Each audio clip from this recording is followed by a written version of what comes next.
Hi, and welcome to Home Tech. Jason, how's it going?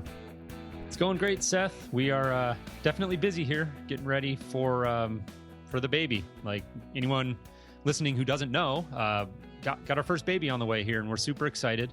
But yeah, it's been a lot of work around the apartment, just kind of trying to get things dialed in and get ready. And my wife is due November 11th, and we're sitting down to record this on October 24th. So we are down to the wire here. Nice. Got all the furniture in? We do. Yeah, that was last weekend. Had a big furniture delivery, and so that's really exciting. Like the place is really starting to come together, and it's just a strange feeling still walking into a room and seeing a crib. It really makes it real. Right. Soon. Yeah, very, very soon, and we couldn't be more excited. And yeah, it's actually led to a couple of home technology needs here for me. I just recently purchased one of the ecobee 3 thermostats and received that a couple days ago. I haven't really had time to dive into it yet. So it's actually still sitting in the box, and looking forward to probably tackling that this weekend. And I'll definitely be sure to let you know how that goes. Yeah, you better get on that, because I have a feeling you're going to be busy in a couple more weeks. Yeah, definitely. and we bought it because it's got that remote sensor, and so we want to kind of keep a closer eye on the temperature where the baby's sleeping. And this was a great option to do that, because as it stands, our thermostat's kind of out in the living room, and obviously the baby won't be sleeping in the living room. So we needed a way to kind of track the temperature in different parts of the house, and this thermostat gives you the ability to do that with those wireless sensors, which is kind of neat. And I look forward to testing it out. I don't know much about babies, but I that makes two of us. I have a feeling the baby's going to sleep wherever the baby wants to sleep. That is very true. Very true. Yeah. So I'm also looking into some interesting HVAC product for the house that we haven't bought yet, but we're pretty much kind of in the red zone, just like getting you. Close, right? Yeah, exactly. But I was kind of poking around, and I noticed that EcoVent has been taking pre-orders, and you can pretty much buy a system for like half off with free shipping. Nice. So yeah, I'm gonna put a link to that in the show notes. If you want one of those cool EcoVent systems, we talked about them in one of our first few episodes. Mm-hmm. Talked to Dip Patel and had a really good conversation with him. But if you want one of those, I think it's probably a good time to order. Now's especially the time. Yeah, 50% off and free shipping. You can't beat that. Yeah, that's a really cool product. We won't dive into the details of it here, but definitely anyone interested in checking that out, it's pretty unique, and I think interesting approach to HVAC, and a very, very intelligent product, and that's exciting, taking pre-orders. So again, just keep us posted. If you do decide to pull the trigger on that and put it in your house, we'd love to hear how it goes. Oh, I will do. Got to get the house first, but yeah. First things first. Yeah, exactly. Yeah. So before we move on to the news, I want to make sure that we thank everybody for listening and cover where exactly you can find us and listen to our show on. You can find us on iTunes, Stitcher, technology.fm. It's a great place with other technology-oriented podcasts, and as well on HomeTech.fm, just straight on the website. Yeah, absolutely. So I will echo your statement there, and just again, thank everybody for listening. We really appreciate you tuning in. A few big news stories this week. One of them kind of just came in as we were sitting down getting ready to record, is when we actually noticed this story, and that was the acquisition of Revolv by Nest. Very, very big news. Huge news. And also, they shut down shipping, so they're not going to be shipping product anymore. Yep. That's no good. Yeah. That's kind of crazy. And I mean, they just, Revolv had a pretty big presence at CEDIA. I know we talked to them quite a bit. We even had Mike Susi on the show right after CEDIA. Just recently. Yeah, just right after CEDIA. And then they were announcing at the show a dealer program, so I'm guessing that's going to go away as well. Yeah, that was one of the first things I thought about, was like, what's going to happen with that? Because, I mean, obviously it's going to go away, right? I mean, they're discontinuing the product. So I guess maybe this was an IP play. I'm not sure if, they just felt like maybe Revolv was eventually going to compete with, what they're trying to do in the home. So they wanted to squash it, or if this was more like maybe there's something about the team in particular that they were really interested in, and this was sort of a talent play. Like it's hard to say, and the amount of the acquisition is at this time not disclosed, so we don't know how much the company was purchased for. But I have to say I was really surprised. I mean, like we said, we talked to Mike Susi just recently, and he really, what struck me about that conversation, I think more than anything, was how passionate he seemed and how like in tune with the smart home landscape in general he was. And he seemed like, Revolv was really a company that was in it for the long haul and was really looking towards the future. And this just kind of came out of nowhere. Yeah, no, definitely. Yeah, I wonder if, I'd hope this is kind of like an acquisition thing. I hope they're not just shutting down the whole team and everything. Because Revolv was probably one of my favorite interfaces that I saw at CEDIA. And, I mean, that kind of covers the entire home automation field, either both do-it-yourself and professional. Like, it's the setup process on that thing was amazing. And how everything looked and how simple everything was. It was great design, great UX, user experience. I'd hate to see that completely go away in favor of, something that Nest would come up with. It looks to me like it is, though. I mean, I'm reading here from a story on CNET, and CNET says Nest tells us they plan on discontinuing Revolv and folding the team behind it into their push to make the thermostat the center of the home. I'm paraphrasing a little bit there. Says their experience connecting devices around the home will help us continue to grow, works with Nest, and bring the conscious home to life. And that was Matt Rogers from Nest. And I thought it was interesting because he used that term conscious home, which Mike Susi used that term quite a bit. It definitely rings true with the way Mike is thinking about the future of the smart home. And I just, that kind of caught my eye. But yeah, I get the impression that this product is just going away. Yeah, I'm fairly sure that the Nest Hub as we know it will go away. And the Nest, I mean, they haven't announced anything, but we've kind of speculated that the thermostat would be their hub. I won't ring the bell until it's official, but that that portion would be that little product would be kind of a sleeper hub in the house. It would actually give additional functionality besides being a dumb device. Like Revolv was just a dumb device. It had antennas and everything in it, but in the end, it didn't really do anything for you. You had to plug it in, you had to set it up and everything, but it doesn't do anything. There's no temperature sensing in it. There's no light sensor on it. Right. So that's the promise that's what I think people will like about Nest is like, oh, I already got this in my house. It's already installed, and I can just go out and get these ancillary products with sensors, cameras, and whatnot, and put those in, and they'll work with my thermostat. Yeah, because, at that point you're buying a home automation hub, but it's also a product that stands on its own as a really great thermostat. And that's compelling, I think, to a lot of people because it, like I said, stands on its own. Like you can justify going out and buying that just in its own, capacity as a thermostat. So you get that kind of home automation hub functionality on top of that, and, it becomes an even more compelling product. And Nest has been busy. I mean, they also just announced new integrations in the Works with Nest program. I know Life 360 we've kind of talked about before. They were announced. It looks like Rachio, the smart irrigation company, was also announced, and a couple others. So they've, Nest has definitely been very busy, and goes without saying that they're a major contender as people are kind of, we have this whole land grab going on of who's going to rule the smart home.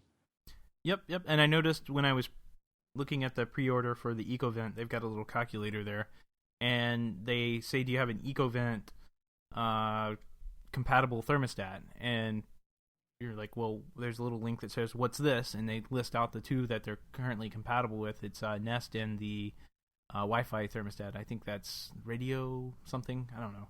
It's a Wi-Fi thermostat, basically. I've used a couple of them in the field. Yeah. Well, interesting story. We'll definitely keep an eye on it. I reached out to the team at Revolv to see if we could possibly get Mike on for a quick comment on the acquisition. Who knows if that'll happen? I'm sure he's really busy and probably being highly requested right now. But right. yeah, we will definitely try to get him on and get a comment, or if nothing else, maybe get a comment that we can put up on the blog. Oh, that'd be cool. Yeah, so another big story that definitely want to talk about is this Sonos lawsuit. And basically, Sonos is going after D&M Holdings, and D&M Holdings owns Denon, who recently announced the Heos line, which we talked about during our CEDIA wrap-up. They were out at CEDIA, had a big display, and it really, really struck me as very similar to Sonos, even like on the user interface side. But, you know, I don't know if this is a smart move by Sonos or not. No, it's giving. Well, one thing they if they want to have patents, they have to protect them. So they maybe have their hands tied there if they believe that Heos has actually infringed on it. But I mean, this type of use of a patent really is going to hurt Sonos in the long run, because it's going to let everybody know about this Heos thing that's out there. Right, that's true. And people really don't like this. I mean, they didn't like Apple and Samsung going at it. They really don't like this behavior by companies kind of going after each other with patents to stifle competition and innovation in the marketplace. Mm-hmm. So I think in the end, Sonos is really doing themselves a disservice. But they do have that.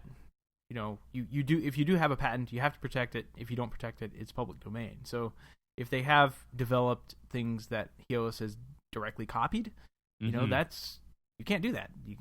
That's wrong. So Heos needs to license that from Sonos, and this will probably all be lawyered around and somebody will settle. But I did find some of the comments in the CE Pro article. I mean, it's mostly dealers there.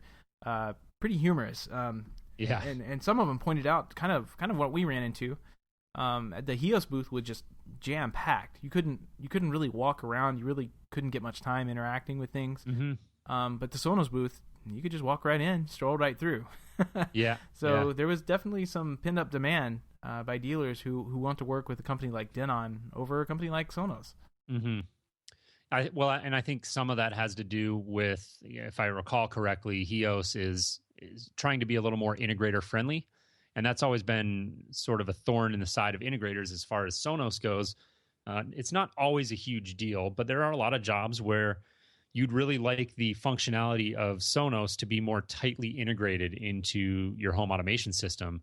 And Sonos is very much a closed architecture. So you don't have, the ability to really get in there and pull two-way communication or feedback from the Sonos system. So, basically comes down to your switching apps. Like if you want to use Sonos, you're switching out of your Control 4 app and, into your Sonos one. Now, there are some workarounds out there, and it's kind of been backdoored, and, you can make it work, but like it's not officially supported. Yeah, exactly. And I think that, integrators were excited about Heos because it'll potentially give them another option to give that sort of same functionality, but maybe a little bit more flexibility on the integration side. Yeah, I mean, for the most part, Sonos does have what they would call an open API, but it's definitely not supported, documented, or even something that you could go. It's difficult to work with, and it's like you said, it's difficult to integrate in the first place, which is why Extra Vegetables was the only Control 4 integration for so long. And why they ended up doing the URC integration. I mean, it's just a difficult thing to do. But then if you at that booth that we were walking through at the Denon booth at CEDIA, I mean, they had Savant, Control 4, URC, RTI, Crestron. Everybody you could think of, they had a touchscreen on the wall, and you could demo the system right there. Mm-hmm. Which I think that's what they were saying. Hey, integrators, go with us. We can make this system work. Which I thought was interesting because I over at the Nuvo booth too, they were kind of doing the same thing. Like we have this Nuvo product, it does the same thing Sonos does, but we're integrator friendly, and that goes a long way in this market. Yeah, no, it definitely does. So the lawsuit here is 258 pages. I will admit I haven't read it, but it's it's kind of in two parts in the CE Pro story. there's a quote here, and they're talking about, basically how similar the products kind of look. And they say, beginning with the product name and messaging, which in some instances they have just copied word for word. And I'm not sure what exactly he's referring to there. But they're basically saying that you get a serious case of deja vu. If you're familiar with Sonos and you look at Heos. But then, they do talk about specific patents. And so, again, like you said, if you have patents, you got to protect them. There's a quote in here from Sonos that says, "We have always anticipated and continue to welcome competition in a space where we've worked alone for so long, but with the caveat that these new entrants come up with new ideas and true innovations, not merely copy what we have invented." And so that's a pretty, that there's not a lot of room for interpretation there. I think they feel like Heos really just came out and kind of reverse engineered what they had already done and put out a product. And, it'll be interesting to see like where this shakes out. Yeah, and unfortunately, I don't think Sonos is going to get very much support from the integrator community. No. Because unfortunately, I mean, it's great a product it is. I mean, it works. It works well. We love it. I love it. I have it in my house. The company's just not integrator friendly. It right. Just flat out, the marketing efforts are not geared towards integrators. And, if you ask for support, you ask for marketing support, product support. If you're purchasing a bunch of Sonos, you don't, no discount. I mean, you're competing with basically the selling efforts of Best Buy, and you're a small town integrator. It's not one of those things that it's one of those businesses that's just been really difficult to work with. Yep.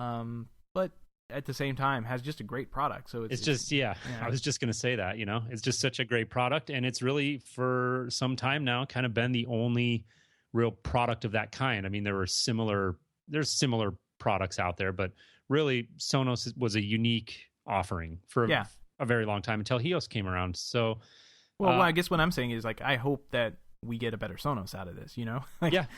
I hope we get, as facing towards the integrators, Sonos steps up to their game and actually does things like publish an official API. Maybe does something like AirPlay. That would be nice. You get off your soapbox. Yep. All right. Well, there was one other story I wanted to touch on here. Is the recently announced Harmony channel on the If This Then That platform. And that's kind of cool. Like we're starting to see more and more of this, and Harmony has kind of been at the center of a lot of it. They recently integrated, I believe it was with SmartThings, announced a Harmony integration. And this is kind of starting to bridge that gap that we've talked about so many times before with, kind of the more entry-level, do-it-yourself, inexpensive type of smart home and home automation products in the past have mostly stayed away from AV control. And we're starting to see that change a little bit. And I think that If This Then That integration with the Harmony home products looks really interesting.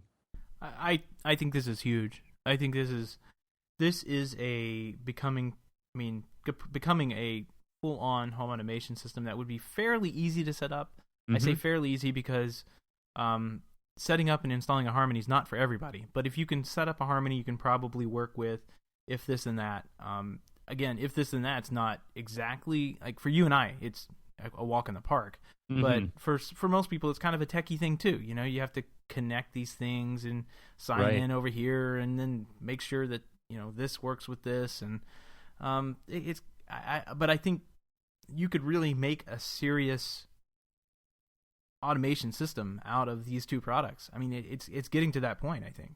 Right. Yeah, I think it looks really cool. They give some examples here, like start a Harmony activity with a calendar event. Some interesting things you could do there. End a Harmony activity when you answer a phone call. Use your location to start a Harmony activity. So there's, you kind of get the wheels spinning, right, on some of the possibilities here. But just the fact that now you're able to tie that sort of if this then that functionality and those recipes that you can go out and build in with your actual entertainment system, it just opens up a whole new level of possibilities there. Yeah, and there wasn't too long ago, ADT Pulse, which is their security home automation products, that was announced integration with If This and That. I mean, there's a lot of SmartThings, like you said. There's a lot of automation system out there that will integrate with this, then if this, then that. It's really hard to say. So, I never know if I should say IFT. Yeah, I guess we can just say IFT at this point, because I'm not going to try and say the tongue-twisted version of it. Right. But it's just I really, for me, I look at this and I say, oh, I could do a ton of this stuff. But I also wonder if I want to think about, like, what happens to IFT when they get bought by Google, or Nest, buys them or whatever, and takes all these rules and integrates them with Nest somehow. And where does all this logic and everything? What's because this is a free service, right? There's like, where does this go? What's the end game here? Yeah. We could get very theoretical with this. I don't know. It's a good question. I mean, IFT does seem like a company that's prime for acquisition. I think it's only a matter of time. And they've really built up a huge following, and it's like one of those things now. As a smart home product, you kind of have to have, because it's just sort of something that people expect and they want to see. And where that ends and who's going to acquire them, I think it's only a matter of time until we find out. Yeah, it's interesting, and I don't know. It's one of those things. I can see the power behind all of this stuff, but I just have to wonder, where is this particular service going? I mean, if somebody acquires them that is a competitor to Harmony, does that integration with Harmony go away? Right. It's one of those strange situations to be in, and then if your internet's down, obviously none of this will work. Yeah, because the logic is out in the cloud.